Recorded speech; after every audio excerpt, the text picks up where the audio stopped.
Assalamu alaikum, mokai nuinalen, connecté ce tour avec ce santo, Walaf B, J'espère que tu vas bien.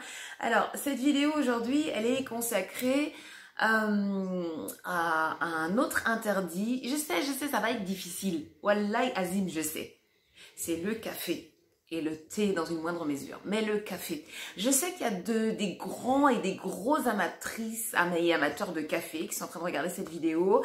Et je sais que c'est plutôt une mauvaise nouvelle pour vous. Mais c'est pas grave, c'est juste pendant le challenge. Après, si tu veux, tu retournes à ton café. Moi, je ne serai pas là pour surveiller. En attendant, le café, il faut le supprimer. Enlever le café. D'accord? Il faut savoir plusieurs choses. Alors déjà, la caféine, c'est une molécule qui va acidifier le terrain, d'accord? Elle va acidifier le sang. Quand vous buvez votre café, il est très vite absorbé par l'organisme et donc l'organisme va s'acidifier.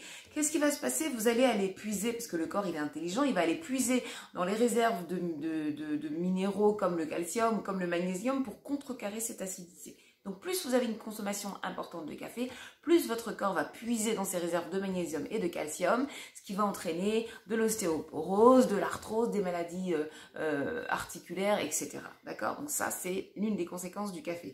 Ensuite, il faut savoir également que en général, je vous explique qu'il faut faire attention à la cuisson des aliments. C'est-à-dire que plus tu manges cru ou cuit à la vapeur ou cuit au wok, et plus tu préserves en fait les molécules des aliments que tu vas consommer. Pourquoi? Parce que quand tu cuis les aliments, et bien à partir d'une certaine cuisson, il va y avoir une réaction chimique qui va être induite. Cette réaction chimique, elle va provoquer ce qu'on appelle les molécules de Maillard.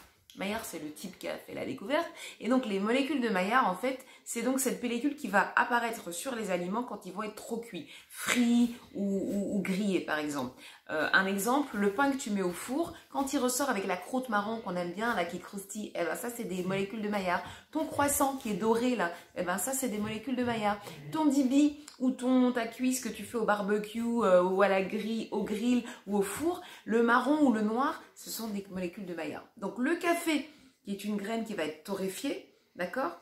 Il est grillé. Donc, en fait, ton café, c'est du jus de molécules de Maillard. Tu comprends?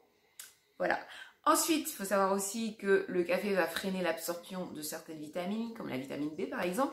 Et pour terminer, alors vous avez l'impression que le café, en fait, ça vous booste, ça vous met de bonne humeur, ça vous donne plein d'énergie. En fait, il ne faut pas confondre le fait que le café va t'aider à supporter la fatigue, il va t'aider à supporter la pression, il va t'aider à gérer ta journée. Donc, il va te faire en quelque sorte résister un peu plus. Mais sur le plan de la réactivité, sur le plan de comment tu vas répondre à telle ou telle sollicitation, donc sur le plan de la performance, il ne va pas être au rendez-vous. La performance ne sera pas au rendez-vous. Donc oui, tu vas peut-être avoir le sentiment que tu as de l'énergie, mais c'est vraiment une impression. D'accord? Donc la solution, c'est de consommer des tisanes, des infusions, de l'eau chaude citronnée. D'accord? Tisane, infusion, eau chaude citronnée. Tisane, verveine, camomille, tilleul, menthe, quinquiliba, citronnelle, etc., etc., etc. D'accord? Mais on enlève le café et on enlève le thé. Si vraiment, vraiment, vous ne pouvez pas vous passer de thé, vous pouvez prendre du thé vert, ça va limiter les dégâts. Mais il y a quand même aussi de la caféine dans le thé vert. Donc le mieux, c'est vraiment de supprimer le thé, le café et même le cacao. D'accord? Oui, j'arrête là. Que Dieu te bénisse, je t'embrasse et je te dis à demain.